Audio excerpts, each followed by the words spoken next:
but gather enough for this day. Yes, sir.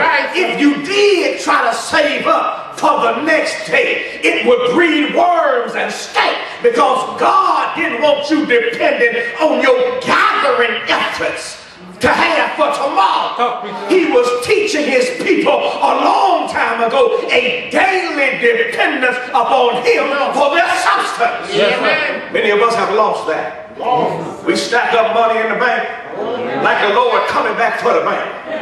Like he come back and how much you got? How much you got? We're going to be judged on how much we got in the bank. We're going to be judged on what we did with what's in the bank. And the more you have, the more the Lord is requiring of you to do what needs to be done. Yes, sir.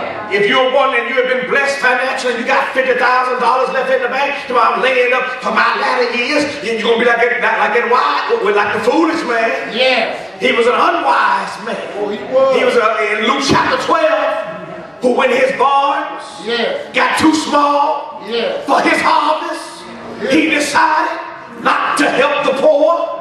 He decided not to look after the fatherless.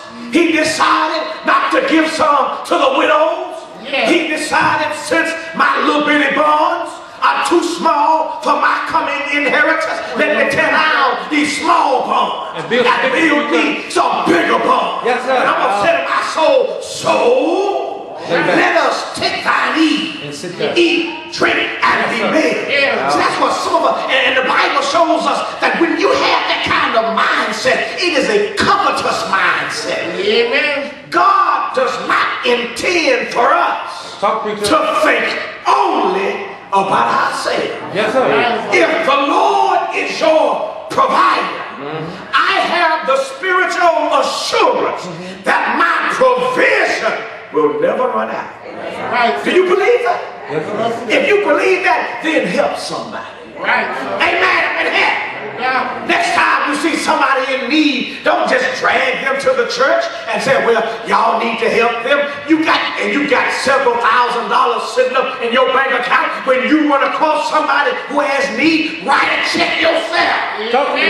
Amen up in here. Yes, sir. I got Bible for that. Now, why you looking at me so funny? In Matthew chapter 25, the Lord talks about after he divides those nations, put them on the right hand and on the left, like a shepherd divides the sheep from the goats. He gonna tell those on his left hand that they are cursed into everlasting fire, prepared for the devil and his angels, because I was hungry and you fed me not. Yes, sir. I was thirsty and you didn't give me anything to drink. I was naked and you didn't clothe me. He didn't cast him in the head because the church didn't do it. Right, sir. He said, you saw me in need and you didn't do anything about my need. Right, sir. Y'all up in this? This here is personal. Exactly, sir. When the Lord is your shepherd, he's your provider. And I hope you realize by now you can't outgive God. I don't care how much you give. You cannot outgive God. You can't preach. Oh, David said that the Lord is his provider. He is. But now watch in verse number 2 how that there's another aspect to the Lord providing for me. Because I see something else here in the text. Number 1, the Lord is my provider of peace. I saw that. Verse number 2.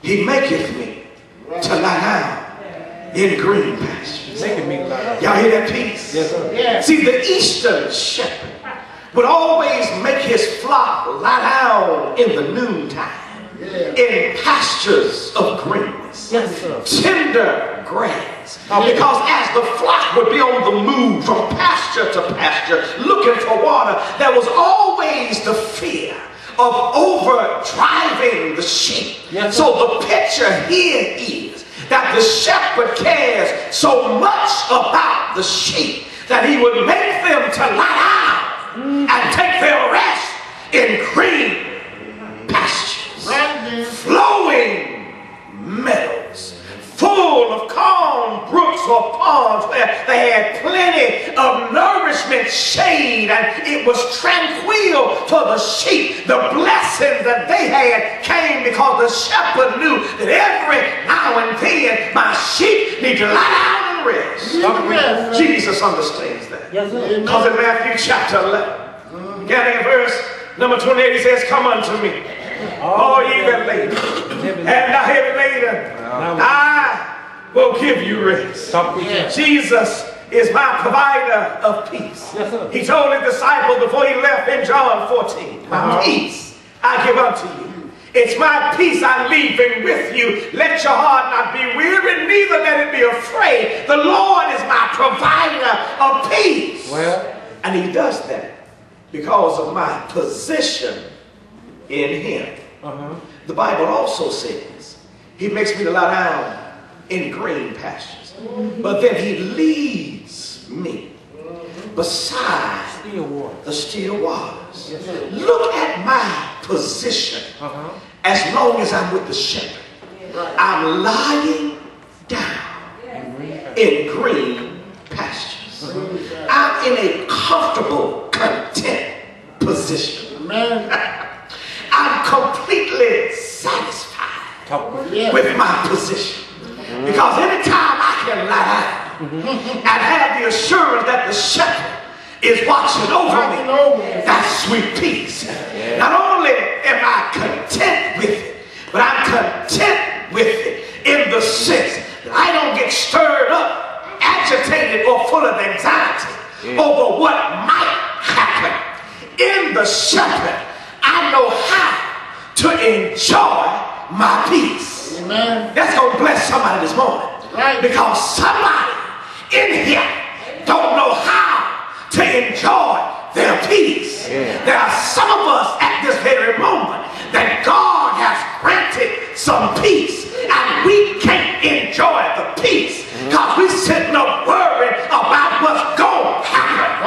It ain't happened. We don't see it get ready to happen, but we have convinced ourselves that something is getting ready to happen.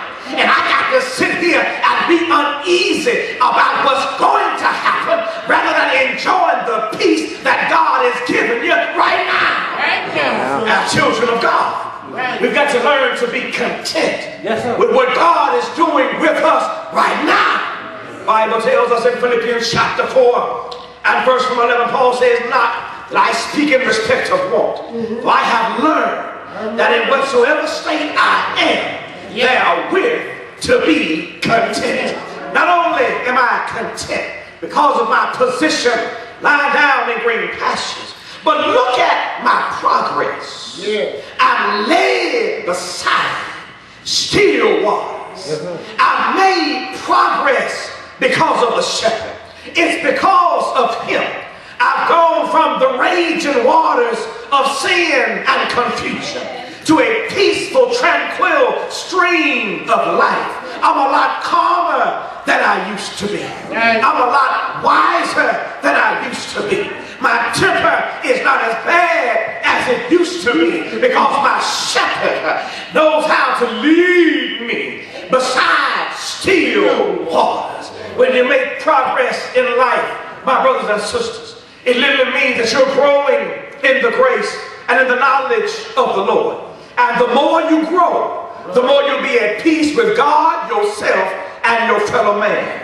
Not only is the Lord my provider of my peace, but he's also my provider of my personal needs. In verse number 3, he said he restoreth my soul. Y'all hear that? Right. This deals with more than just physical life, but it digs deeper into the fact that something from man has been lost. And it was only the shepherd who could get it back. Man's life was lost due to sin, but death as a result of sin. But the shepherd revived us and gave us back the life that we once lost. In John 10:10, Jesus said, the thief cometh not but for to steal, to kill, and to destroy. But I am come, they might have life, they might have it more abundantly. Jesus, as my shepherd, is the only one who can restore my soul. Jesus is concerned about me on an individual basis. He's the only one that can get back that which was lost due to sin. He's the only one that can help us make things right with God. But not only that, when he restored